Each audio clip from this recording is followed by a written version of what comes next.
Et que Dieu soit loué, que Dieu soit béni.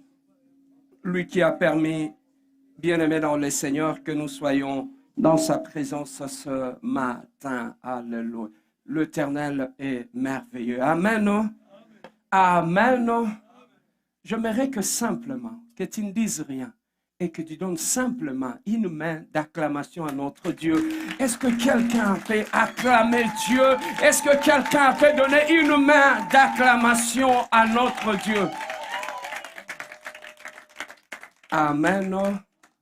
Oui, nous saluons la présence de Dieu et nous bénissons ces temps merveilleux que nous venons de passer dans l'intercession avec le pasteur Saint-Père qui nous a amenés dans la présence de Dieu. Vraiment, moi je prie. Est-ce que tu as prié aussi? Moi je prie. Amen. Non? Ce que j'aime avec ces genres de prières est que quand tu pries, tu sens le fardeau est tombé. Amen. Non? Voilà pourquoi j'aime toujours le dire, quand tu pries aussi longtemps que tu trouves que le fardeau n'est pas tombé, n'arrête pas de prier. Amen. Hein? Parmi les signes d'exaucement, c'est d'abord la paix du cœur. Tu peux être dans le problème, tu intercèdes, mais tu sens une paix t'envahir. Malgré que tu es dans le problème, ça démontre que ta prière, ta requête a déjà été exaucée. Amen. Hein? Oh, que Dieu puisse exaucer quelqu'un encore ce matin. Nous sommes dans la présence de Dieu. Nous continuons notre enseignement que nous avions commencé depuis aujourd'hui. Ça fait au moins 3 ou 4 dimanches. Nous sommes en train de parler sur l'adversité. Est-ce que quelqu'un peut dire faire face à l'adversité?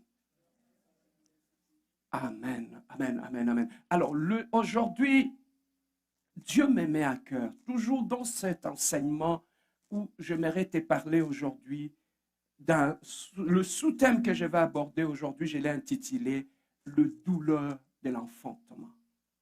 Est-ce que quelqu'un peut dire le douleur de l'enfantement? Oui, le douleur, là, mettez-moi ça au pluriel, ça sera une bonne chose. Le douleur de l'enfantement. C'est ce thème-là que nous allons exploiter cet après-midi. Nous irons, il y a un écho avec mon micro, si on peut me le régler. Si on peut me fermer le retour son, ça serait une bonne chose. Ouais.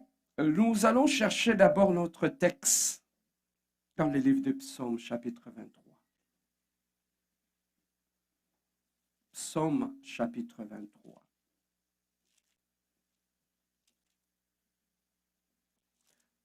C'est un psaume que nous connaissons tous, que nous lisons tous, et j'aimerais que ce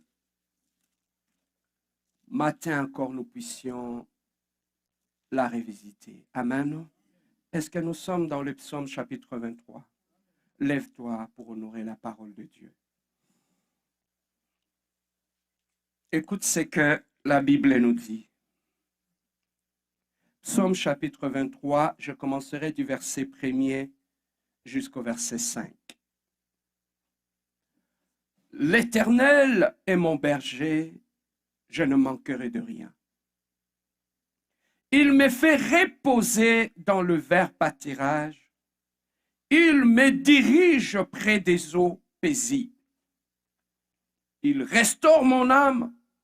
Il me conduit dans les sentiers de la justice à cause de son nom. 4. Quand je marche dans la vallée de l'ombre de la mort, je ne crains aucun mal, car tu es avec moi.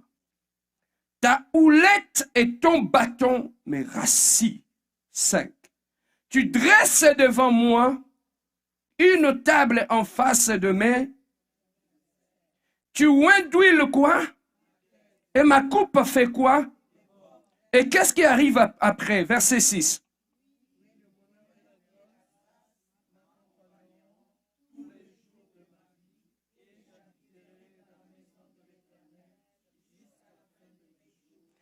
Le verset 6, j'aimerais qu'on le répète encore. Est-ce qu'on peut encore le répéter, le verset 6? On y va, let's go.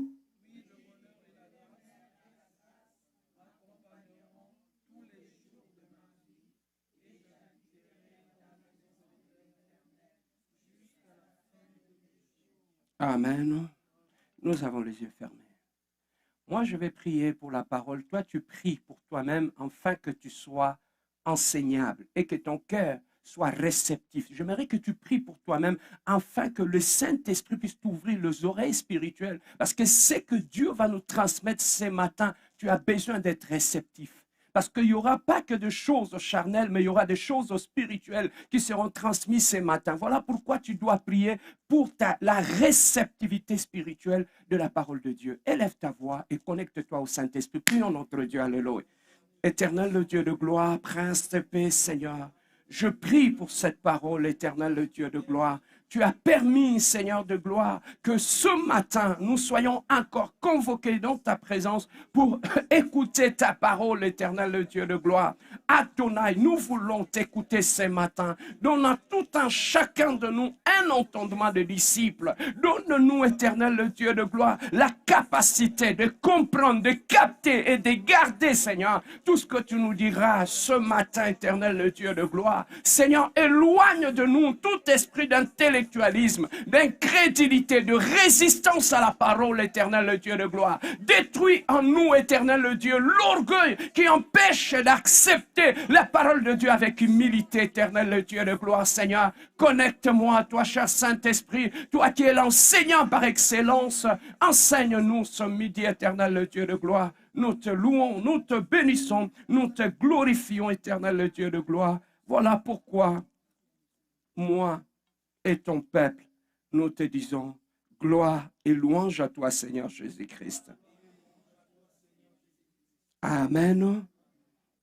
Mais vous pouvez vous asseoir. Prenez votre bloc-notes, prenez votre stylo, parce qu'aujourd'hui, nous irons encore à l'école.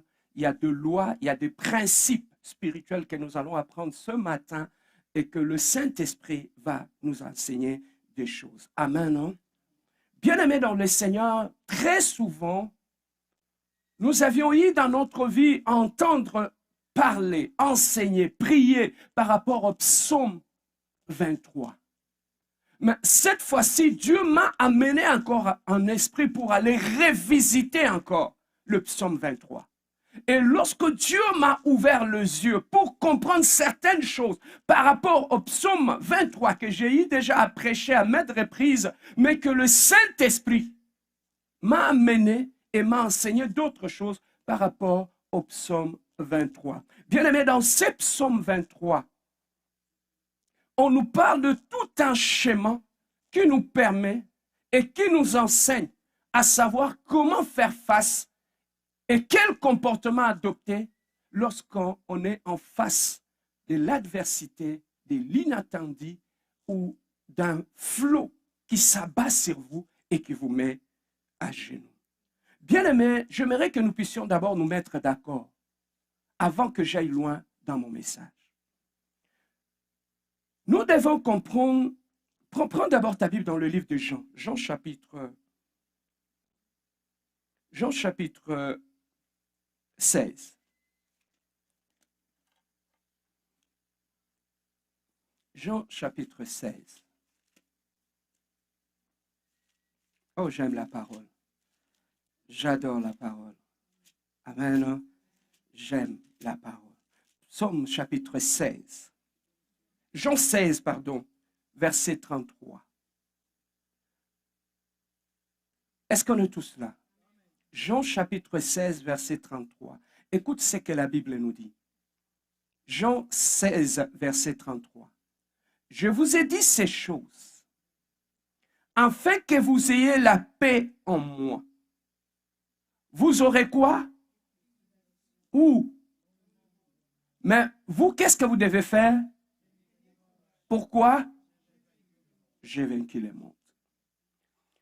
Le premier principe ou la première vérité que nous devons savoir, que Dieu nous avait déjà prévenu par rapport au flot, par rapport au combat, par rapport à l'adversité dans la vie. Donc nous sommes sans ignorer que Dieu, depuis le commencement, il a voulu mettre les choses au clair en ce qui concerne ton existence. C'est que Dieu t'a créé. Il t'a placé dans ce monde. Et dans ce monde où tu te trouves, Dieu t'a dit une chose. Il t'avertit déjà. Il y aura des tribulations. Je peux avancer? Il y aura des tribulations dans ta vie. Il y aura des tribulations dans ton mariage. Il y aura des tribulations dans ton église. Il y aura des tribulations dans ta vie professionnelle. Donc, il y aura des tribulations dans tous les aspects de ta vie. Ça, en tant que chrétien, nous devons savoir cela. Que Dieu avait promis, sur cette terre des hommes, il y aura des tribulations. Je peux avancer? Alors, comme Dieu nous avait prévenu déjà que nous aurons des tribulations sur cette terre des hommes, mentalement, nous devons être déjà prêts à cela. Amen. Hein? Nous devons déjà être prêts que dans notre vie, l'inattendu peut arriver, tout peut arriver. La mort peut arriver, l'accident peut arriver, tu peux perdre des amis, tu peux être déçu par une personne par rapport à qui tu avais de l'estime, il peut te laisser tomber. Donc, en tant qu'homme bien-aimé, lorsqu'on est préparé par rapport à l'inattendu, on est moins troublé lorsque le donné de la vie change. Pourquoi? Parce que mentalement, tu as été déjà préparé. Trop souvent, nous allons dans toutes les directions. Lorsque l'adversité ou l'inattendu arrive, c'est parce que mentalement, nous n'avons pas été préparés à cette réalité-là. Donc, lorsque Dieu parle de la tribulation, il parle de la tribulation dans le monde. Alors, nous devons savoir, en ce qui concerne l'adversité, écoutez maintenant ceci. L'adversité, l'inattendu, arrive à tout être humain qui est sur cette terre des hommes. Voilà pourquoi la fois passée, je te l'avais dit que l'adversité, l'inattendu, c'est le loyer de la vie. Pourquoi je l'appelle le loyer de la vie? Aussi longtemps que tu seras en vie sur cette terre des hommes, tu payeras le loyer. Je peux avancer? La maison là où tu habites, tu arrêteras de payer le loyer le jour où tu quitteras cette maison, right? N'est-ce pas? Tu ne peux pas continuer à payer le loyer d'un appartement dans lequel tu ne vis pas. C'est que ta présence dans l'appartement t'impose le paiement d'un loyer. C'est que sur cette terre des hommes, aussi longtemps tu existeras, il y aura un loyer que tu dois payer. Il y a l'adversité, il y a le combat. Et maintenant, écoutez, l'adversité ou le combat ou l'inattendu ne touche pas que le païen ou le chrétien. Ça touche tout être humain qui existe sur cette terre. Que tu sois bouddhiste, chrétien, musulman, juif, que tu sois païen, nous tous, sur cette terre des hommes, nous sommes appelés à faire face à l'adversité et à l'inattendu. Que tu sois petit, que tu sois grand, que tu sois un homme, que tu sois une femme. Maintenant, où se trouve maintenant la différence? La différence se trouve par rapport à l'identité que tu as lorsque tu fais face à l'adversité. Je peux continuer? Fais-tu face à l'adversité en tant que païen ou en tant que chrétien? C'est ça qui détermine le comportement que nous affichons au milieu de l'adversité. Je peux avancer? David parle. Il dit, l'Éternel est mon berger. Je ne manquerai de rien. Il me fait reposer dans le vert pâturage. Il conduit mes pas vers le vert pâturage. Même lorsque je traverse l'ombre de la vallée de la mort, je ne crains aucun mal. Pourquoi je ne crains aucun mal? On rentre au-dessus. Parce que l'Éternel est mon berger. Regarde. Regarde. David a dit, lorsque je traverse l'ombre de la vallée de la mort, je le traverse comme qui? Comme une brebis. Je peux avancer? La seule race de personnes qui peuvent trouver la paix, la tranquillité dans la vallée de l'ombre de la mort, ce sont les brebis. Regarde. Oh, est-ce que je peux parler à quelqu'un ce matin? L'Éternel est mon berger, je ne manquerai de... Écoutez, David, il a commencé par se positionner pour enfin conclure que aussi longtemps que je me positionne comme la brebis, je ne manquerai de rien dans ma vie.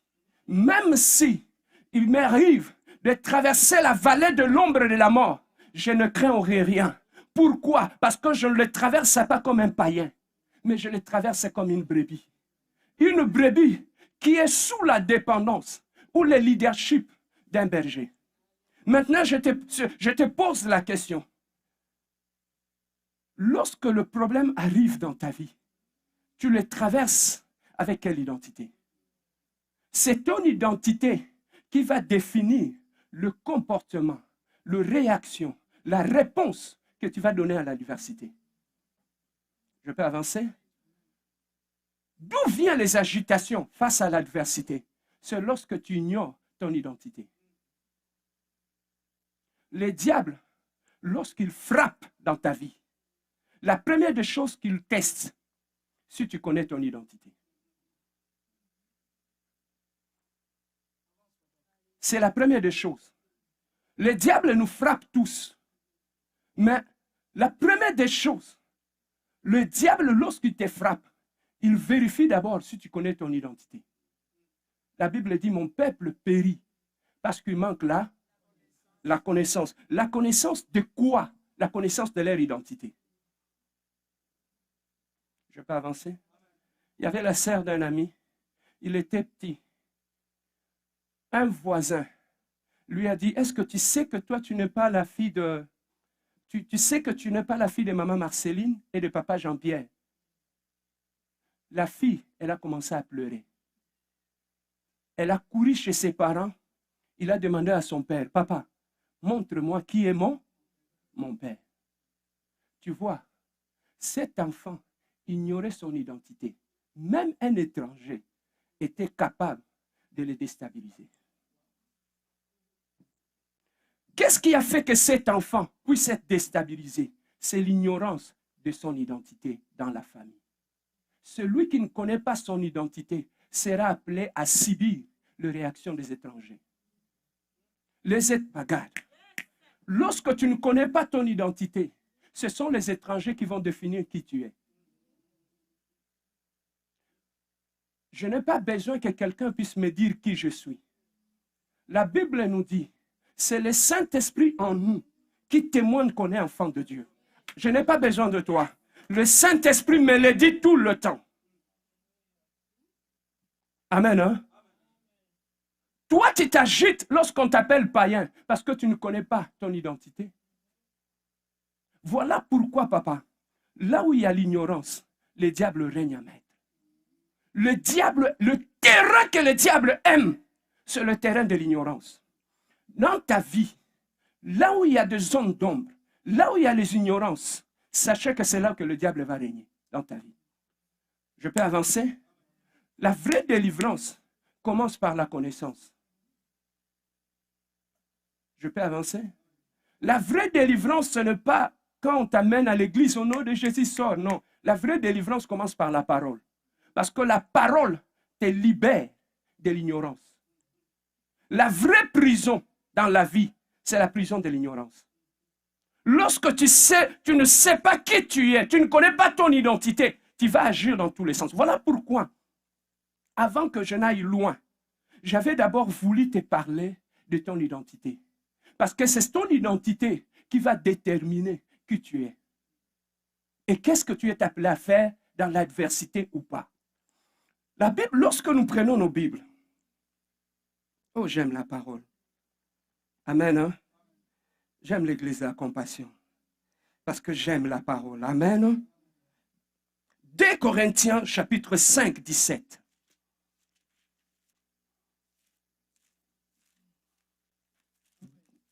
« 2 Corinthiens, chapitre 5, verset 17. Écoute ce que la Bible nous dit. Est-ce que nous sommes tous là? Est-ce qu'on peut, j'aimerais qu'on les lise à haute voix. 1, 2, 3.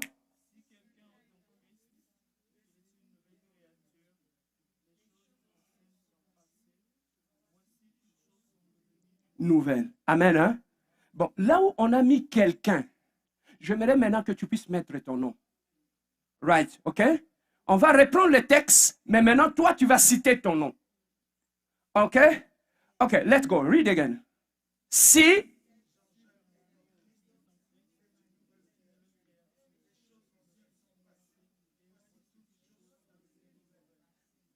Voici. Maintenant, je te pose la question. Quelles sont les choses anciennes qui sont passées dans ta vie? Ces versets, comme on voit un slogan, encore un chrétien bilobé là. Celui qui est en Christ, il devient une nouvelle créature. Les choses anciennes sont... Alors, ce qui imprime l'identité chrétienne en nous? C'est d'abord la nouvelle naissance. Pour avoir l'identité chrétienne, il faut passer par la nouvelle naissance. Or, la nouvelle naissance, pour accéder à la nouvelle naissance, on passe par la repentance. Amen. Hein? Or, la vraie repentance, c'est d'abord de regretter, de regretter la personne que tu étais dans le passé. Si aujourd'hui on parle de fausse conversion dans l'Église, c'est parce qu'on trouve des chrétiens, Papa Saint-Père, qui ne sont jamais passés par la repentance. Voilà pourquoi les choses anciennes continuent à demeurer. La vraie conversion a toujours été précédée par une vraie repentance. Une fausse repentance produit une fausse conversion. Je peux avancer? Moi, j'étais païen. Personne, quand je donnais ma vie à Dieu, personne ne m'a dit, Gino, arrêtez d'écouter la musique du monde. Je l'écoutais, malgré que j'étais chrétien. Personne ne m'a dit, Gino, arrêtez ceci, arrêtez cela. Je le faisais. Mais maintenant, qu'est-ce qui s'est passé? Le jour où j'avais donné ma vie à Dieu, ce n'était pas inscrit sur mon front. Le ciel était toujours bleu, la terre était toujours comme elle était. J'étais toujours le Gino que j'étais. Mais maintenant, c'est plus tard que je commençais à vivre la conséquence d'avoir donné ma vie à Dieu. Qu'est-ce qui s'est passé? Ce qui était pour moi un gain hier, je commençais à les haïr sans que personne ne me le dise. Personne ne m'a interdit. Nous avons des fausses conversions. Lorsqu'un vrai enfant de Dieu est converti, la vraie conversion, tu n'as pas besoin qu'on puisse te dire, tu n'en as pas besoin. Tu n'as pas besoin qu'on puisse te dire, tu n'as pas besoin qu'on puisse te dire,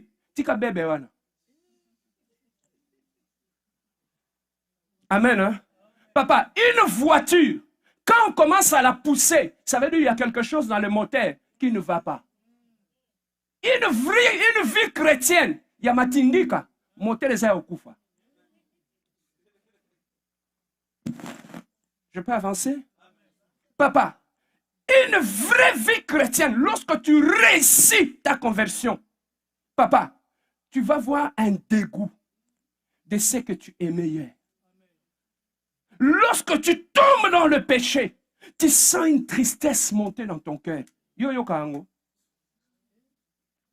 Oh le papier amen. Yo yo kango. Le befinga imalato yo ka imawa.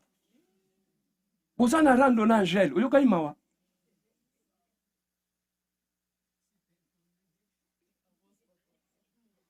Oh où sont mes amen?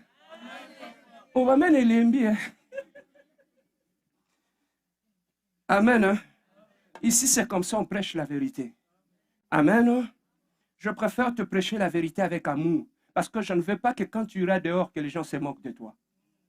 Amen. Hein? La Bible dit, vous vous êtes réunis pour devenir meilleurs et non pour devenir pire que ce que tu étais. Papa, la vraie conversion lorsque tu as la nouvelle identité, la Bible dit, voici toutes choses sont passées.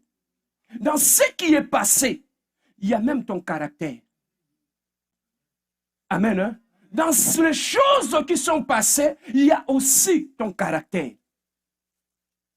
Dans la nouvelle naissance, portant l'identité chrétienne, tu ne peux pas continuer à conserver le caractère que tu avais lorsque tu étais à Boulungu. Tu vois les caractères que tu avais, qui déstabilisaient toute la famille. Mais maintenant, tu es devenu chrétien. Qu'est-ce qui est passé dans ta vie? On ne peut pas parler de l'identité chrétienne lorsque les choses ne sont pas passées dans ta vie. Je peux avancer? Trop souvent, les gens disent, ah, c'est mon Dieu qui connaît. Mon Dieu connaît. Même si vous ne croyez pas en moi, il y a un Dieu au ciel qui connaît que je suis un enfant de Dieu. C'est faux, Zamouyibi. Je peux te dire la vérité. La Bible nous dit, Jésus-Christ est coincé en stature et en grâce devant les hommes et devant Dieu. C'est que la croissance de Jésus, les hommes le voyaient, Dieu le voyait. Si tu es un vrai enfant de Dieu, papa, tout le monde, ne nous venez pas, non, et ça m'a agité, Maramonzambe. Et ça qui ngangate. Si tu es un vrai enfant de Dieu, la Bible dit, vous les reconnaîtrez par leurs fruits. C'est ça qui donne l'identité chrétienne. On n'a pas besoin de quoi que ce soit. Si nous, on dit que tu n'es pas un enfant de Dieu, c'est parce qu'on le voit dans tes fruits que tu produis. Je peux avancer? Je ne suis pas chrétien parce que je prêche ici ou parce que je porte le titre d'un pasteur. Je suis chrétien, c'est lorsque je descends de la chair, c'est que je produis vis-à-vis des autres. Le fruit que je produis dans ma famille, dans mon mariage, c'est ça qui me donne de cette identité-là. Voilà pourquoi moi, dans ma vie, papa, il est difficile pour que je me présente comme pasteur. Tu sais pourquoi? Parce que j'aime que ceux qui sont tout autour de moi, papa, voient le travail que Dieu a fait en moi. J'ai besoin que tu m'appelles enfant de Dieu, non pas parce que je porte le titre du pasteur, mais c'est parce que tu vois le fruit que je produis dans tout autour de toi. La façon que je te considère, que je te respecte, que je t'honore, c'est ça qui va définir si je suis un enfant de Dieu ou pas. Alors, en venant dans le Seigneur, on a créé une autre race, papa sans père, de chrétiens, surtout ici au Canada. La race intermédiaire. Ils ne sont ni païens, ni chrétiens.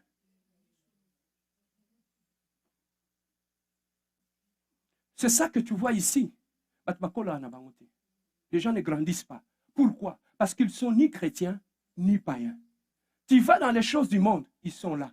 Tu vas dans les choses de Dieu, ils sont là. Les mêmes personnes qui viennent chanter aux ânes les dimanches, les samedis, ils étaient où? Ils étaient à la fête. Tata mkolo là, tu vas savoir ta songe, vimba, vimba. Après, il y a une église, dans un diacre.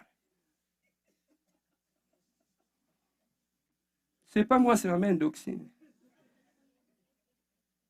Amen. Hein? Moi, j'aime prêcher comme ça. Tu vois, tu ne dors pas. Hein? Parce que quand je prêche, je te bouge. Je prêche, je te secoue. Évangile et évangile. Amen. Hein? C'est comme ça qu'on faisait chez nous. Tant que tu as foufou nambadi, au ningisa, au tché au ningisi, pour écouter belé. Nos ancêtres étaient intelligents aussi. Hein? Amen. Hein? Bien aimé, l'identité chrétienne. Lorsqu'on parle en termes d'identité chrétienne, ça doit se voir dans ton langage. L'ancien langage que tu avais doit changer. Lorsqu'on parle de l'identité chrétienne, on doit le voir dans ton caractère. Lorsqu'on parle de l'identité chrétienne, on doit le voir dans la façon que tu traites les autres, avec respect et considération. Lorsqu'on parle de l'identité chrétienne, on voit la façon que tu gères tes relations, avec respect et considération.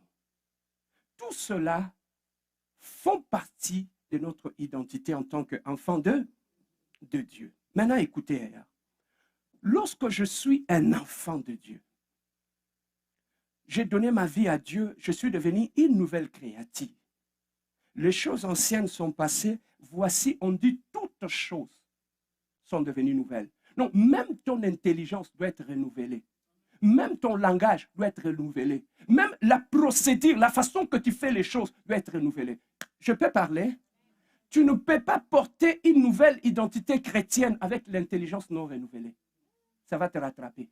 Tu ne peux pas porter une nouvelle identité chrétienne avec un caractère ancien. Ça va te rattraper. C'est comme un monsieur, il a coupé ses cheveux, il est allé dans la fête des chauves. Il a dit que lui aussi, il était chauve. C'est le temps qui avait fait en sorte que les cheveux puissent pousser, qu'on puisse se rendre compte qu'il n'était pas chauve.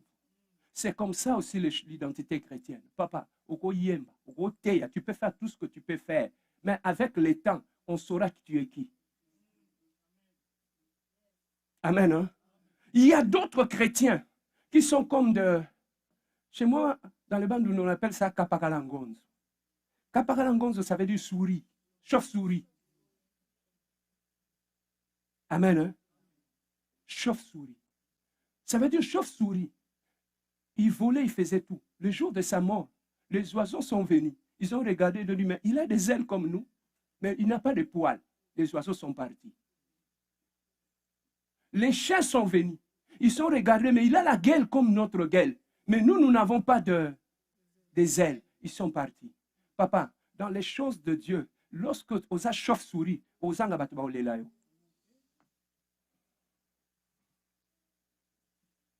Amen. Hein? Lorsque tu es un enfant de Dieu, maintenant je commence à prêcher. Lorsque tu es un enfant de Dieu et tu as l'identité chrétienne, lorsque tu fais face aux problèmes, nous ne répondons pas de la même façon que le païen répond. Le païen, ils ont leur façon à eux qu'ils font face à l'adversité ou à l'inattendu dans la vie. Nous, en tant qu'enfants de Dieu, nous avons aussi notre façon à nous que nous répondons face à l'adversité. Mais d'où vient notre façon de répondre à l'adversité? Papa, tu ne peux pas te dire enfant de Dieu. Et lorsque tu es dans le problème, tu prends le manteau de l'identité chrétienne, tu enlèves ça et tu règles tes problèmes comme païen. Papa, tu sais qu'il y a des gens, il est chrétien, mais la façon, la manière qu'il règle ses problèmes, c'est une façon païenne. Mais il s'est dit enfant de Dieu. Voilà pourquoi la connaissance, lorsque tu es conscient de ton identité chrétienne, tu sauras dans l'adversité quoi dire, quoi ne pas dire, quoi faire, quoi ne pas faire. Tu vas te dire que moi je suis un enfant de Dieu. Ça, si j'étais païen, je pouvais le faire. Mais maintenant que je suis un enfant de Dieu, je ne peux plus le faire. Pourquoi? Parce que ma nouvelle identité me l'interdit. Je peux avancer? Le problème que nous avons, nous les chrétiens, c'est quoi? On s'est dit enfant de Dieu. Mais le seul fait que l'intelligence n'a pas été renouvelée. Les choses anciennes ne sont pas passées. Le vieil homme est encore vivant et en bonne santé. C'est ce vieil homme-là qui sort lorsque tu as des problèmes. Amen. Hein? C'est lorsque les choses anciennes ne sont pas passées, où tu as raté ta conversion, c'est là qu'on réagit textuellement comme un païen lorsque tu traverses le problème. Nous avons des problèmes, les païens ont des problèmes, ils ont leur façon à eux de régler leurs problèmes, mais nous, en tant qu'enfants de Dieu, nous avons notre façon aussi de régler nos problèmes. Même dans la famille, Yaya, une famille chrétienne, écoutez-moi Yaya, une famille chrétienne, ils ont leur manière à eux qui règlent leurs problèmes. De familles païennes, ils ont leur façon à eux qui règlent leurs problèmes. On ne peut pas se dire chrétien dans l'église. Et lorsqu'on rentre dans nos couples, dans nos mariages, et qu'on règle nos problèmes, comme des païens. Voilà pourquoi, Yaya, vous qui n'êtes pas encore mariés, mariez-vous avec des chrétiens ou des chrétiennes. Pourquoi? Parce que vous aurez le même valeur, le même principe.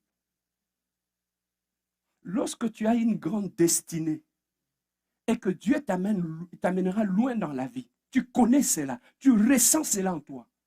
La première des choses qu'il faut faire attention, c'est la personne avec qui tu vas faire le parcours. Tu peux être un homme intelligent, échouer dans ta destinée parce que tu as fait un mauvais choix de partenaire.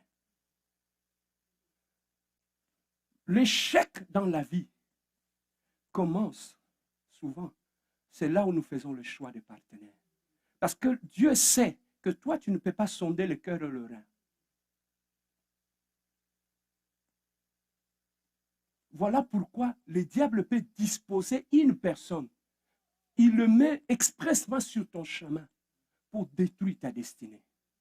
Les gens que tu vois ici, beaux, belles, derrière eux, le diable les utilise aussi. Il y avait un monsieur, il voulait devenir président dans son pays.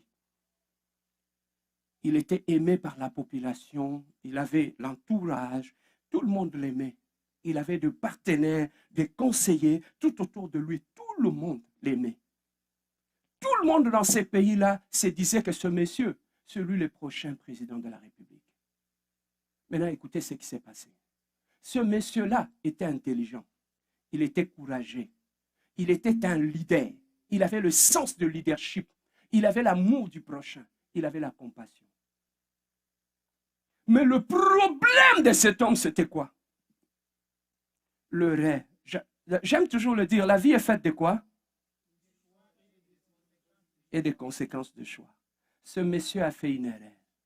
Il a mal choisi le partenaire de sa vie. Abali-moi, c'est ma baie. Il avait les dons, il avait les talents, il avait une destinée. Maintenant, qu'est-ce que cette femme commençait à faire? C'est le genre de femme qu'on appelle en psychologie le PN. En psychologie, on les appelle de PN. Le PN, tu sais c'est quoi? Personnalité narcissique. Tu comprends? C'était une personne qui avait des problèmes liés aux troubles de personnalité narcissique. Cette femme-là, qu'est-ce qu'elle a commencé à faire?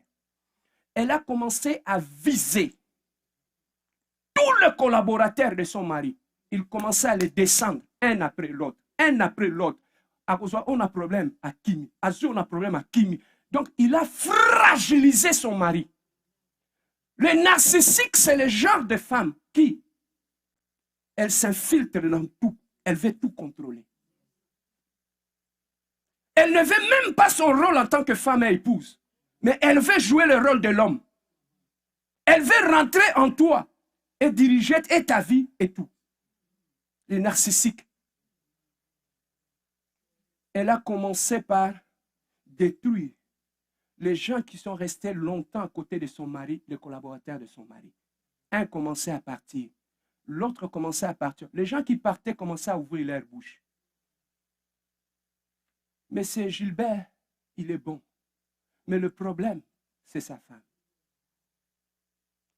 Ceux qui étaient là pour lui commençaient à dire au monsieur, on t'aime bien, on veut rester à côté de toi. Mais, moi, Sinayo,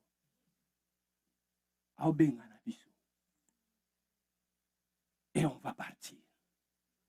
Les gens commençaient à partir l'un après l'autre. Et quand ces gens-là partaient, ils ouvraient la bouche. Et les gens qui aimaient le futur président commençaient à le relâcher. Jour après jour, tout le monde commençait à partir. Et jusqu'à ce que ce monsieur n'avait plus d'appui et il a raté l'élection présidentielle. Il avait l'intelligence, il avait le sens de leadership, il avait le cœur d'amour, mais le problème, c'est la personne qu'il avait ramenée dans sa vie. Jeune homme, écoutez-moi, vous qui n'êtes pas encore marié, on n'épouse pas la beauté, on épouse le valeur. Je peux avancer? Est-ce que je peux parler? Lorsque tu veux bâtir une famille, tu épouses une personne qui a les valeurs de la famille. Parce que lorsqu'elle viendra dans ta vie, elle sait c'est quoi la famille. Elle sait que la famille est sacrée. Elle sait que dans la famille, il y a un beau-père, il y a une belle-mère à respecter. Mais lorsque tu épouses un homme ou une femme qui ne connaît pas le valeur familiale, lorsqu'il entre dans ta famille, il ne connaît pas la famille. Il ne connaît pas qu'on respecte les parents. Il ne connaît pas qu'on ne résulte pas les parents. Aïe bien goûté.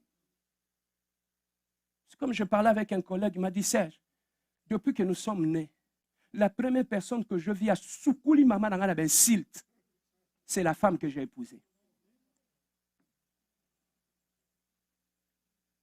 Yaya, écoutez cette sagesse. Yaya, on va quel bousson. Ce banyati makala, baleke botkal nasima, boluka ma papa.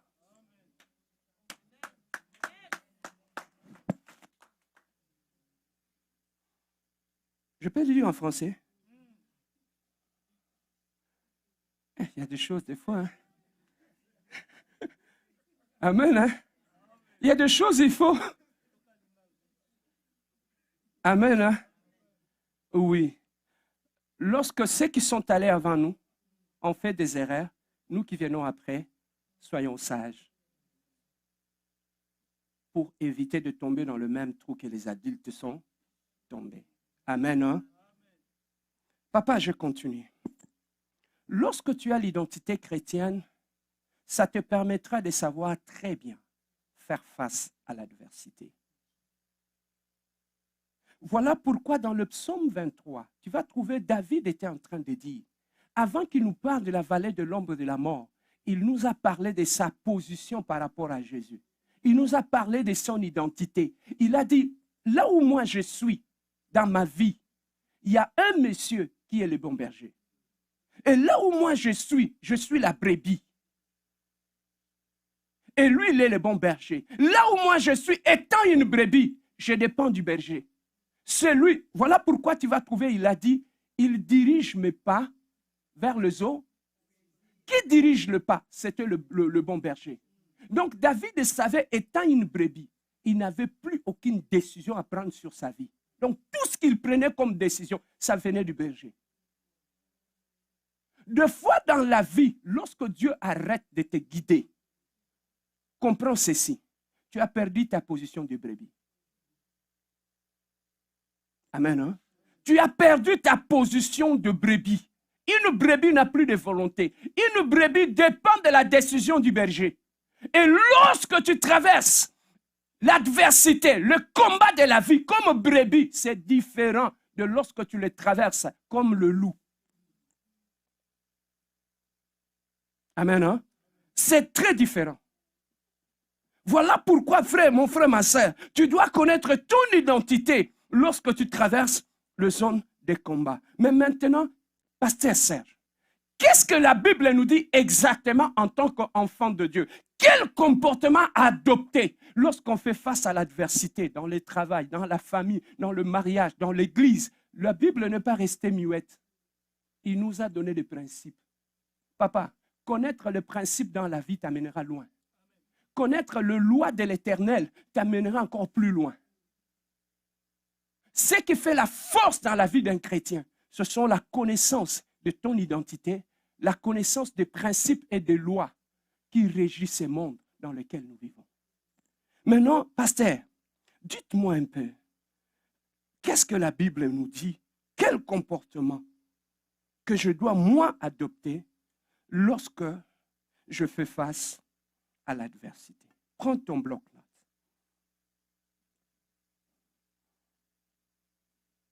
Prends ton bloc-notes. Bien-aimé, cet enseignement, si tu le mets en pratique, tu vas voir comment ta vie va changer. Tu vas voir comment tu deviendras un homme ou une femme de victoire. Premier point. Quelle attitude adopter face à l'adversité dans la vie? La première des choses que tu dois savoir en tant qu'enfant de Dieu, tu dois apprendre à accepter l'adversité dans la vie. accepter que c'est une réalité qui fait partie de notre vie. Parce que ne pas l'accepter, c'est aussi créer d'autres problèmes. Amen. Hein? L'adversité arrive. Mon Dieu m'a dit, j'aurai des tribulations. Donc, lorsque l'adversité arrive, je l'accepte. Donc, la première des choses, write it down. Premier point, tu dois d'abord accepter l'adversité ou l'inattendu lorsque ça arrive dans notre vie. Tu sais, quand quelque chose arrive, aussi longtemps que tu ne l'acceptes pas, tu seras condamné à souffrir encore plus. Je peux parler? Lorsque tu perds ton père ou ta mère, tu sais que aussi longtemps que tu n'acceptes pas la mort de ton père ou de ta mère, tu seras condamné à souffrir. Moi, je l'ai connu. Ma mère était décédée. Je ne l'avais pas acceptée. J'ai dit non. C'était compliqué. J'ai dit, Seigneur, pourquoi tu peux permettre ça? Il n'a pas vu les enfants de nos enfants de nos enfants. Il ne veut pas partir comme ça. Aussi longtemps que je refusais de l'accepter, j'étais toujours dans des questionnements. Et les questionnements me plongeaient dans la dépression silencieuse. Pourquoi? Parce que je ne l'ai pas accepté. Et même dans mon langage, j'avais du mal de parler de mes parents au passé. Pourquoi? Parce que dans ma tête, je n'avais pas accepté. J'ai eu ma délivrance le jour où j'ai accepté que c'est Dieu qui envoie et c'est lui qui donne la mission. Et lorsque la mission est finie, Dieu te ramène à la maison. Quand je l'ai compris de cette façon-là, j'ai dit, ma mère, mon père, ils ont fini leur mission. C'est à nous de continuer. Lorsque je l'ai accepté, la paix est revenue, tout est parti. Dans la vie, aussi longtemps, même quand tu es divorcé, les gens qui souffrent beaucoup, ce sont les gens qui n'acceptent pas ces divorces-là. Ils font ça. Tu vas vivre la dépression. Tu vas vivre toutes sortes de gammes d'émotions. Tu vas sombrer dans le noir. Parce que tu as refusé d'accepter cela. Papa, dans la vie, le problème nous arrive tous. Mais à un moment donné, il faut accepter ces problèmes. Il faut accepter que Magali m'a trahi. Il faut accepter que Gisèle m'a insulté. Il faut accepter que tel partenaire que j'avais dans l'œuvre de Dieu peut me trahir. Lorsque tu acceptes cela, ça te donne la paix. Tu vois tous ces gens-là qui sombrent dans l'alcool, dans la drogue, dans la plupart des cas, ils n'ont jamais accepté ce qui les est arrivé dans leur vie. Voilà comment ils commencent à les noyer dans la bière. Le moyen le plus facile de passer au travers de l'adversité, c'est de l'accepter. Accepter que dans la vie, tu peux perdre. Accepter dans la vie que tu peux échouer. Accepter dans la vie. Papa, moi j'avais du mal à accepter l'échec dans ma vie. Je prenais très mal l'échec. Mais quand j'ai compris, la Bible m'a enseigné, l'échec, c'est le chemin vers la gloire. Amen. Hein? Donc, je peux échouer, mais je continue mon chemin. L'échec n'est pas un arrêt. C'est juste un transit vers ma victoire. Que tout chante, papa, tu peux être un boxeur, poids lourd. Ce n'est pas parce que l'adversaire te donne un coup, tu tombes sur le plancher, que le combat est fini. Je vais me relever, me ressaisir. Tomber sur le plancher ne dit pas que c'est l'arrêt du combat. Dans la vie, je peux perdre la bataille, mais sans perdre le combat de la vie. Je peux avancer. Je peux perdre une bataille dans ma vie, mais cela ne dit pas que j'ai perdu le combat de ma vie. Mais maintenant, toutes ces choses-là, si tu n'acceptes pas de perdre une bataille, tu vas t'arrêter là. Tu vas commencer à pleurer là. Tu vas commencer à tout faire là. Les amis continuent à passer. Continuent à aller. Toi, tu es là. Est-ce que quelqu'un est en train d'être béni? Amen, non? Alors, il faut d'abord, la première des choses, accepter que ce qui est arrivé est arrivé. Papa, moi, j'ai arrêté de souffrir parce que j'ai compris que le cœur de l'homme est tortué. Tu comprends? Que seul Dieu peut sonder le cœur de l'homme. Dans ma tête, papa, même quand je vis avec toi, je suis déjà prêt. Je sais qu'un jour, tu peux me trahir. Tu comprends? Papa, il n'y a pas de confiance totale à part à mon Dieu. Il est le même hier, aujourd'hui, éternellement. Au-delà de Dieu, nous ne sommes pas comme ça. Nous sommes changeants. L'homme est changeant. Mais comment toi, tu peux placer ta confiance sur ce qui peut changer à tout moment? How can I do that? Lorsque tu commences à placer ton espoir sur les humains, Obimamte Malibanda. Amen, hein? Papa, moi je m'attends à tout. J'étais jeune, je croyais que la mort, c'était seulement chez les voisins qu'on plairait. Mais les jours où la mort est venue frapper à notre porte, j'ai compris que dans la vie, tout peut arriver. J'avais peur de la mort, moi, avant. Mais quand je vis la mort venir frapper à notre porte, maintenant je me dis, Seigneur, si c'est mon temps, c'est mon temps.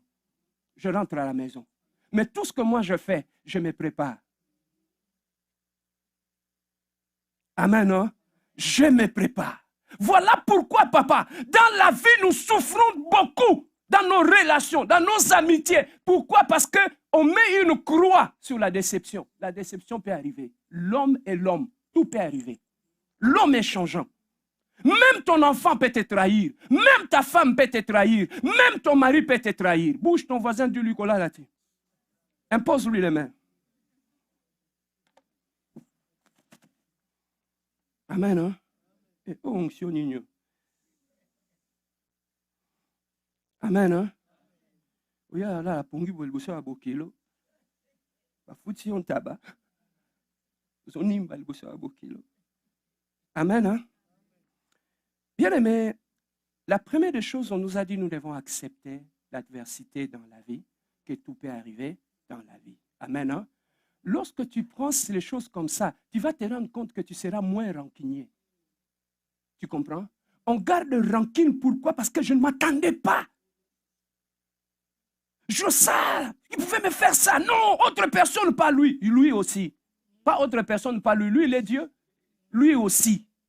Non, il faut que tu puisses t'attendre à tout. Quand tu t'attends à tout, tu vas trouver que tu ne seras moins rancunier. Regardez les gens qui sont très rancuniers.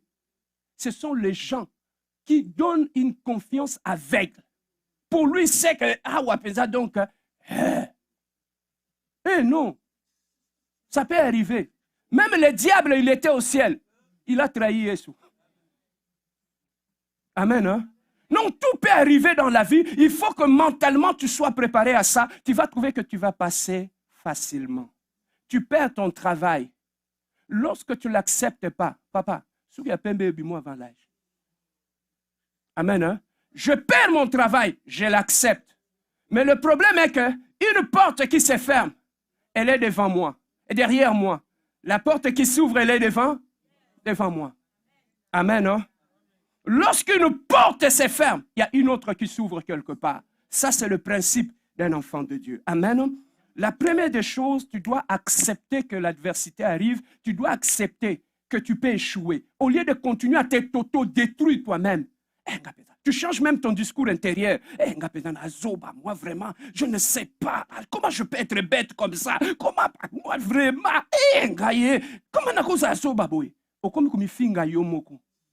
Comment je n'ai pas vu ça? Comment je n'ai pas vu venir tout ça? Tout simplement, papa, l'adversité, ça peut frapper. L'inattendu peut arriver à n'importe quel moment dans la vie. Que tu le prépares ou pas, ça peut arriver. La vie est un risque que nous prenons chaque jour. Tu as quitté chez toi, tu es venu ici. Qu'est-ce qui te prouve que ton pneu n'allait pas crever en bout de chemin? Ça peut arriver. Voilà pourquoi l'homme blanc, qu'est-ce qu'il a fait? Dans ta voiture, il t'a mis, au lieu de 4 roues, il t'a mis 5 roues. Il t'a mis quoi? 5 roues. Tu utilises les 5 roues? Pourquoi? Parce que tu as une roue de réserve. il a prévu que la crevaison peut arriver. Mais yosko oza nango te point. Amen. Hein? Comment ta voiture va congolais a compliqué. Mon pasteur a to kende boye. A côté autoroute. Mon pasteur a to kende bo batterie ezate. Oh! Mais ce monde katani. On te débrouiller kaka. Nabi oza la foi te. Oza la foi bi foi la. Amen. Hein? Accepter l'adversité. Deuxième des choses, qu'est-ce que nous pouvons faire en tant qu'enfants de Dieu? Il me reste juste 15 minutes. Qu'est-ce que nous pouvons faire en tant qu'enfants de Dieu lorsque nous traversons l'adversité? Exode chapitre 14, verset 14. Rapidement, nous courons derrière les temps. Exode 14, 14. Exode chapitre 14, verset 14. Est-ce que nous sommes là? Écoute ce que la Bible nous dit. L'Éternel combattra pour vous et vous ferez quoi? Vous garderez silence. C'est le premier principe dans le combat. Dieu lui-même dit, en tant qu'enfant de Dieu, lorsque tu fais face à l'adversité, la première des choses, lorsque le combat s'élève, lorsque ça insulte de partout, lorsque ça attaque de partout, la première des choses, pour que Dieu puisse s'élever et combattre pour toi, c'est d'abord ton silence qui va pousser Dieu à s'élever à combattre pour toi. Amen. Hein? Dieu t'impose d'abord le silence. Quand tu as des problèmes, papa, garde le silence si tu veux que Dieu puisse combattre pour toi. Mais yo lingi ko garder silence te. Ce que ba problème est comme yo comme biloba loba lokola moi ça ko fela mbali basukula ebiente biloba loba lokola nganga. Donc non. Comment ça peut arriver? Osakanganga. Tu en parles partout dans toute la ville. Comment Dieu va combattre pour toi? Tout le monde, quand quelque chose arrive dans ta vie, toute la famille connaît. Papa, dans la famille, il y a des combats où tu dois les gagner en silence. Personne ne connaît dans la famille. Tu vas seulement leur donner un témoignage. Moi, il y a des combats que je fais dans ma vie. Je n'en parle même pas à ma femme. Je l'affronte. Parce que Nebison a lobby à Obanga. Amen. Hein? Il y a des combats en tant que guerrier. Tu te bats seul. Et tu as la victoire et tu donnes les témoignages. Mais Yongungia Soyo. Okomobenga, frère Martin, beaucoup de la Bondeli. Jusqu'à ce que Bomatingomba. Tout cela pourquoi? La première des choses, un vrai enfant de Dieu qui marche avec Dieu doit savoir que lorsque le combat commence, je garde silence. Pourquoi? Pour laisser Dieu le défendre. Papa, lorsque tu vas en cours, tu ne peux pas parler au même moment que ton avocat. Lorsque ton avocat plaide devant le juge, tu restes calme, non? Alinéa 3, alinéa 4. Chinois. Oui, monsieur, oui, monsieur, oui, madame. Pourquoi? Parce que l'avocat, il connaît les termes. Il sait comment aligner la ligne de défense pour te défendre. Et pendant que l'avocat te défend, si toi tu parles, le juge peut prendre ce que tu dis et faire tomber ton avocat. Alors, pour que l'avocat puisse trouver la force de te défendre, toi tu gardes silence. Mais pourquoi dans tes problèmes, toi tu parles? La Bible nous dit, Jésus-Christ est allé à s'asseoir à la droite de Dieu le Père Tout-Puissant. Et là, il intercède pour nous comme un avocat. Alors, si dans tes problèmes, tu connais que j'ai un avocat, la première des réactions, je garde silence. Lorsque tu parles dans tes combats, dans l'adversité, tu vas empirer ta situation. Parce que le diable va prendre ce que toi, tu vas dire, l'utiliser contre toi. Amen, hein? Amen, hein? Voilà, bien-aimés, le premier principe en tant qu'enfant de Dieu, nous devons garder silence lorsque nous faisons face à l'adversité, que ce soit dans la famille, que ce soit dans la maison. Yo sois du problème la famille mo mbaba vandi. Oh, il faut te vendre la makambo. Oh, yo makambo no kaba vendre là. Amen. Hein? Non, oh famille mbaba il fait vendre. Na lire makambo iso kende. Okangi pe le ngondro so makambo bien. Famille mbaba il fait vendre. Et vendre wat? Fou kama bonde la nzambe. Amen, hein?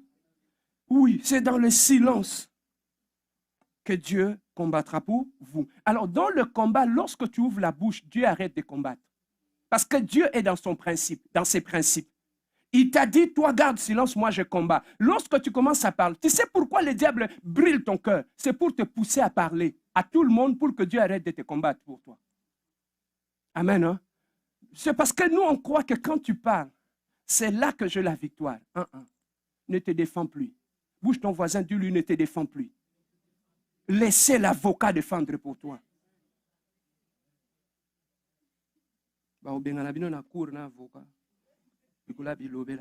Ça, c'est le deuxième point, les silences dans les combats. Amen.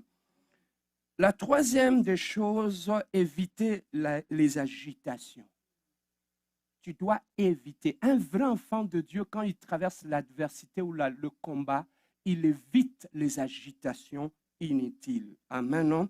Exode 14, 13 à 14. Exode 14, 13 à 14. Moïse répondit au peuple, ne craignez rien. Restez où? Lorsque l'Israël faisait face à Pharaon, écoute les instructions que Moïse, qui connaissait Dieu, donnait. La Bible est bien. Il donnait au peuple d'Israël. Écoute, 13. Qu'est-ce que Moïse disait? J'aimerais que tu le lises avec moi. Go ahead, let's go. Moïse.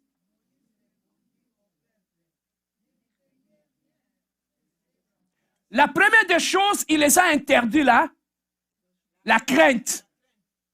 Il a dit ne craignez rien. Tu vois par où la victoire commence dans le combat? Donc, il faut bannir la crainte. Or, le contraire de la crainte, c'est la foi. Donc, il faut enlever la crainte et le remplacer par la foi. Donc, ne craignez rien. Deuxième des choses, qu'est-ce qu'il lui a dit? Rester en place. Ça veut dire que tu ne t'agites plus. Tu ne vas plus à gauche, tu ne vas plus à droite. Tu as l'air perdu. Donc, Moïse a dit, bannissez, ne craignez rien, mais restez en place. Mais dans quelle place nous allons rester? Dans la prière. Rester dans la prière. C'est la meilleure place, la meilleure position où la position des hommes et des femmes de victoire. C'est dans la prière. Amen. Hein? Alors, ne vous éparpillez pas, restez là.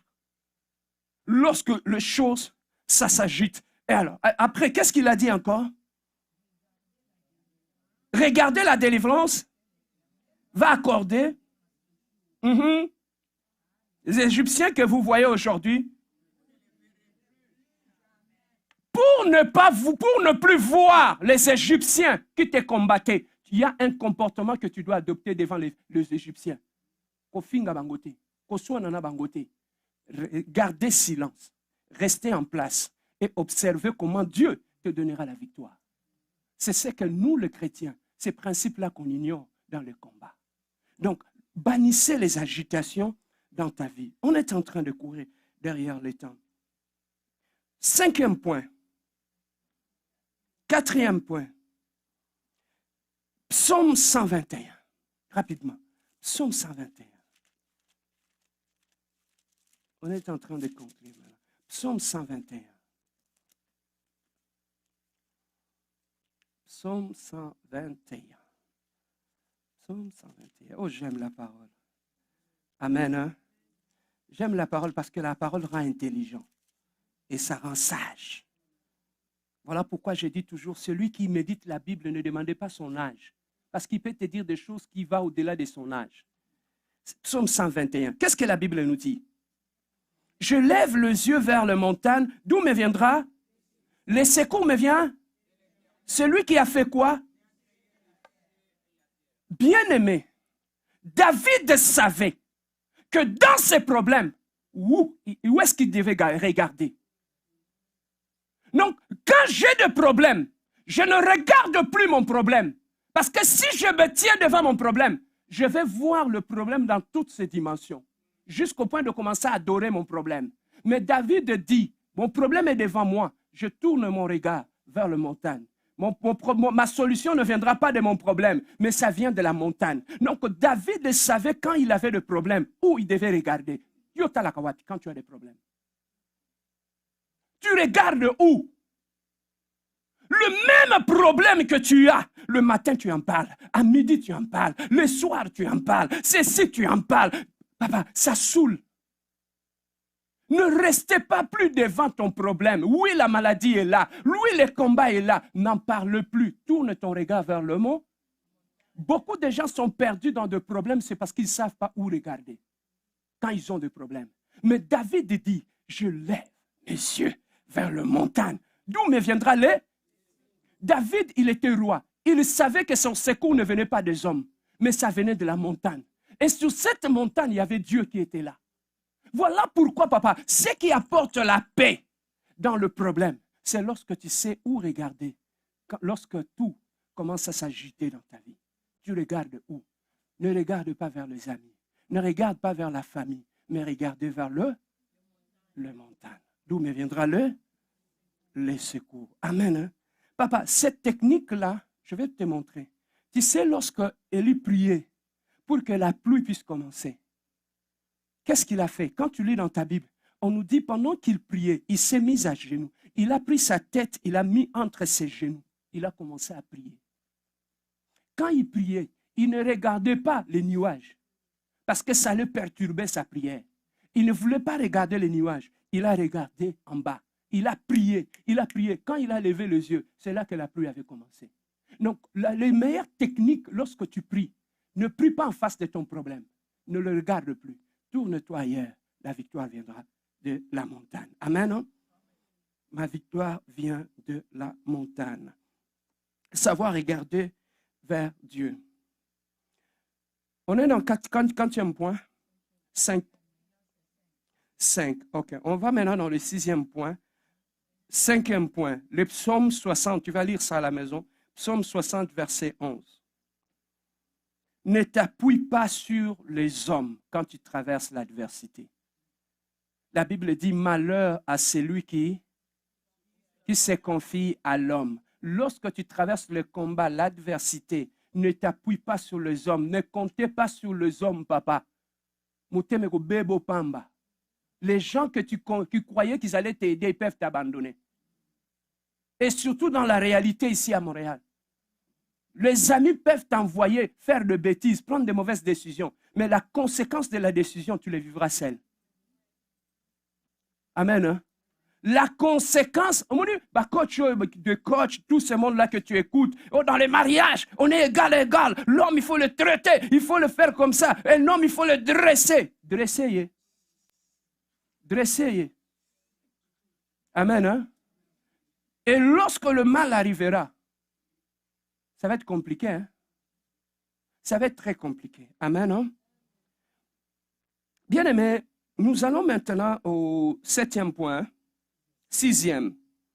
Ésaïe chapitre 31, verset 1. Tu vas lire ça à la maison. Tu vas aller méditer sur tout ça à la maison. Ésaïe chapitre 31, verset 1. Qu'est-ce que la Bible nous dit? Malheur à celui qui rentre en Égypte pour aller chercher le secours.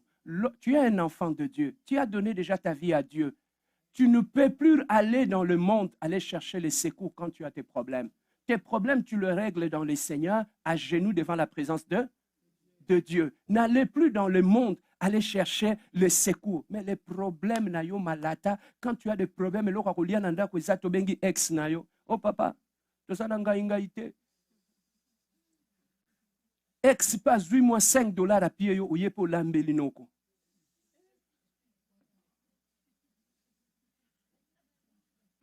Amen. Hein? Oh, c'est juste un cadeau, nous sommes des amis. Amen. Hein? Malheur à celui qui rentre en Égypte pour aller chercher les secours. Les amis que tu avais déjà abandonnés, ils étaient dans la drogue, dans la bière, dans le péché. Quand tu as des problèmes sévères et que tu vas aller chercher les conseils. Papa, il y a des enfants de Dieu qui vont à l'église, qui écoutent la parole. Mais leur conseiller se trouve parmi les païens. Les amis païens. Toi, tu es en couple. Quand tu as des problèmes, ce sont les amis. Nous sommes là en un salon. Abala tena sous la papa na bango. A peut se conseiller à libala.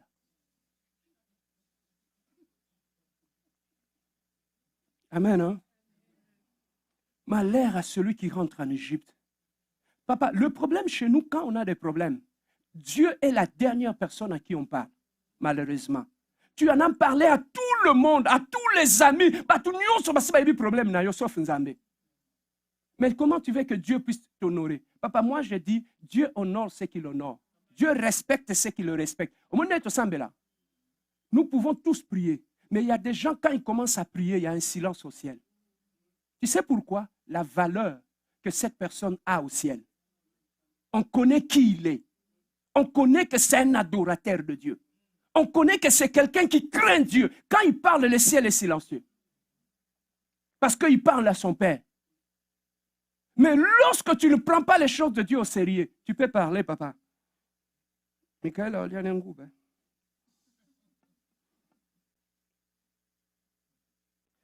Psaume 37, verset 57. Nous sommes dans le 9e, 7e. Psaume 37, verset 57, tu vas lire ça à la maison. Lorsque tu traverses l'adversité, c'est le temps où il faut rentrer dans l'intercession. C'est dans la prière qu'il faut commencer à prier. Psaume 37, verset 5 à 7. Psaume 37, 5 à 7. Et lorsque c'est l'intercession. Oui, 5 à 7. L'intercession on doit rentrer à genoux dans l'intercession quand il y a des problèmes. Papa, lorsque tu es en face de quelqu'un qui est un homme ou une femme de prière, vous voyez que c'est difficile pour savoir ce qui se passe dans sa vie. Hein? Un homme de prière ou une femme de prière, c'est difficile, même à la libala nae, pour yeba que mon teso peleza passe. Pourquoi? Parce qu'elle règle ses problèmes à genoux dans la présence de Dieu. Mais yo bilobe là.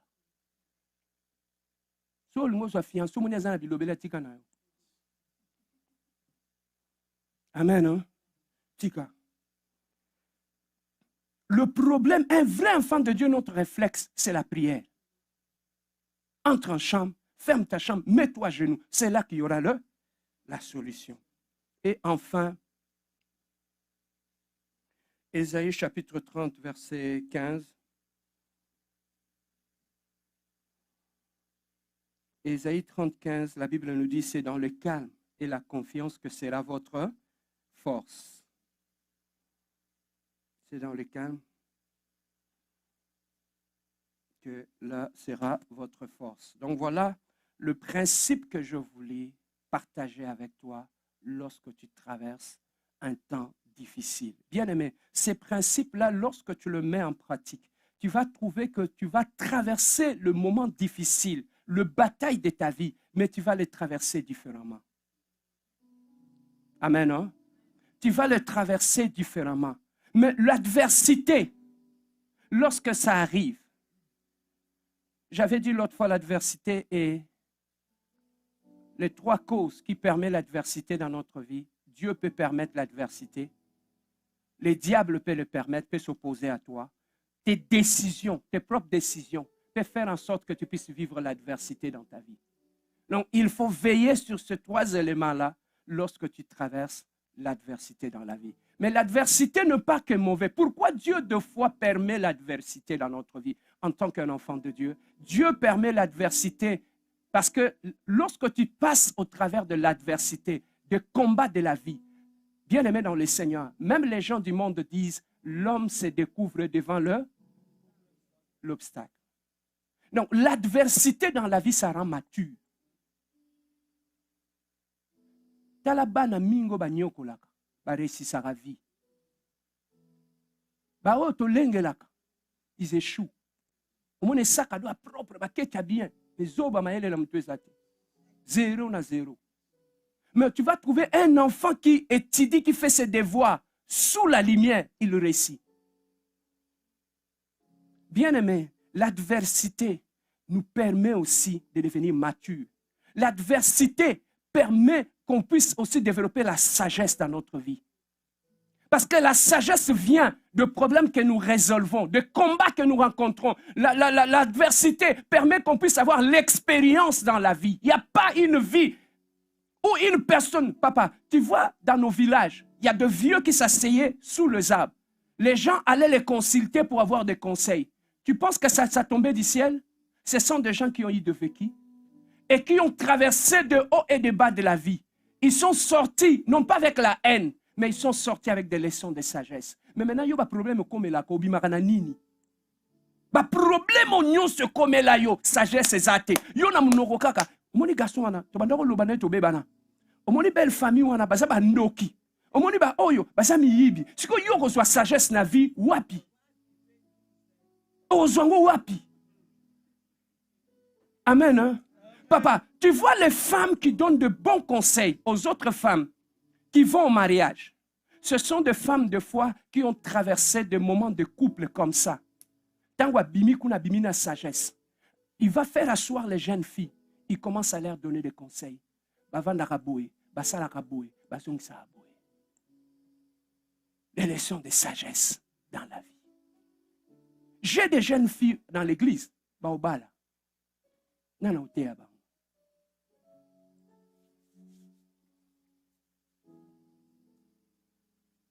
Amen. Hein? L'adversité amène la maturité, amène les expériences dans la vie. La maturité, bien-aimé dans le Seigneur, nous aide à devenir stable, mature et ne plus être agité devant le problème. Est-ce que quelqu'un a été béni? Est-ce que je bénis quelqu'un ce matin? Lève-toi là où tu es. Nous voulons parler à Dieu.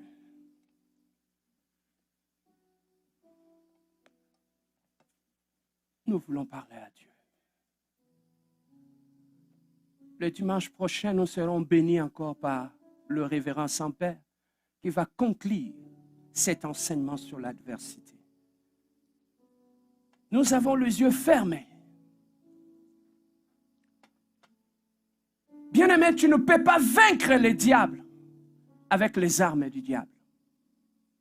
Tu ne peux pas vaincre dans l'adversité avec Dieu lorsque tu continues à fonctionner comme un païen dans tes problèmes. Tu ne peux pas être une femme, un homme de victoire lorsque dans tes problèmes, tu insultes, lorsque dans tes problèmes, tu critiques tout ce que les païens font, toi tu le fais. Lorsque tu traverses des moments difficiles, on va dans tes réseaux sociaux, on va nous finga batu, bikomela. Mutu aza na vie de prière, quoi que nous sache bikomela na réseaux sociaux, tant. Et ont l'accès causa païen, on a vie de prière te. Mutu aza na vie de prière, afuka makana chambre à bonde là. Tout le monde sait, lorsque tu as des problèmes, il suffit batanga bastati na yo. Tout le monde connaît que tu traverses des moments difficiles, qu'on te combat, qu'on t'insulte. Où est la maturité? Où est la maturité? Tu as Dieu, tu marches avec Dieu. Mais quand on voit tes statuts, est-ce que Dieu est là? Reviens à Dieu, donne ta vie à Dieu. On ne peut pas vivre comme un chrétien et réagir comme un païen dans tout ce que nous faisons. Lorsqu'on t'attaque, tu insultes. Lorsque tu attaques, tu utilises des coups bas, le mensonge, tu utilises tout ça, les armes du diable. Au long terme, tu vas toucher les fonds dans l'humiliation et dans la honte. Mais le chemin de la victoire, lorsque tu fais face à l'adversité, c'est le silence. Il suffirait que tu traverses des moments difficiles, tu as le téléphone, tu insultes dans le téléphone. Ko finga batu. Ba paye ba finga, yopo finga. Tu as des problèmes partout avec des gens. Quand tu traverses des moments difficiles, au lieu de t'asseoir, de chercher la présence de Dieu, tu règles tes comptes aux gens. Dieu n'est pas là. Dieu n'est pas là dans tout ce que tu fais. Dieu me dit de te dire, tu marches seul. Dieu n'est pas avec toi. Parce que lorsqu'on marche avec Dieu, on utilise le principe de Dieu. Le Saint-Esprit m'amène dans la direction de la repentance. Nous avions détruit des gens, détruit des familles des gens. Nous avons détruit des gens tout autour de nous, le Kola Bilobela, dans nos comportements, dans nos agissements. Où est la victoire qu'on a voulu? Où est la gloire qu'on a voulu? Humiliation sur humiliation. J'aimerais que là où tu es, que tu baisses ta tête, que tu répares avec Dieu. Je ne veux pas que tu sortes d'ici. La Bible dit, si tu veux mettre ta main dans le panier et tu te souviens que tu as des problèmes avec ton frère et ta sœur, règle d'abord ce problème-là. Tu ne peux pas monter sur la chair de l'église quand tu as des gens avec qui tu ne parles pas. Comment tu peux marcher avec Dieu? Tu as des ennemis partout. Comment tu peux être un homme et une femme de prière? Dans ta famille, c'est ton nom qui est cité en mal. Dans l'église, partout, ton nom est cité en mal. Où est Dieu dans tout ça? Où est Dieu? Répands-toi avant que Dieu te frappe. Répands-toi avant que tu marches dans le mensonge. Reviens à Dieu et il reviendra auprès de toi. Il a dit, si mon peuple sur qui mon nom est invoqué, s'humilie, prie et reviens vers moi, je reviendrai vers ton peuple. J'aimerais te faire ramener vers Dieu ce midi. J'aimerais te ramener vers Dieu. Papa Saint-Père, amenez-nous dans la prière de repentance. Prenez le micro, papa. Amenez-nous à réparer avec Dieu, papa. On est allé loin.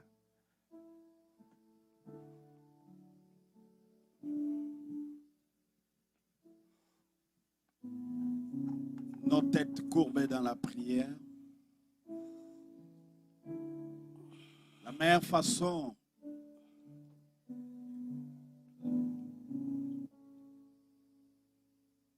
de recevoir la parole de Dieu, c'est de prier aussi conformément à la parole qui est sortie.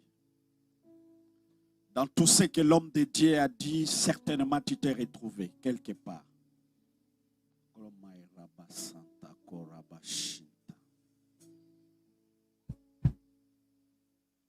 La parole s'est présentée comme un miroir devant toi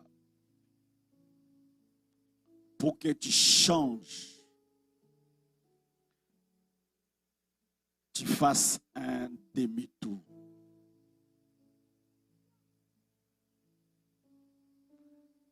Il n'y a pas de restauration sans repentance. Certainement, tu as agi avec ignorance ou bien tu as agi consciemment. La Bible dit, sans considérer tous ces temps, voici un temps nouveau.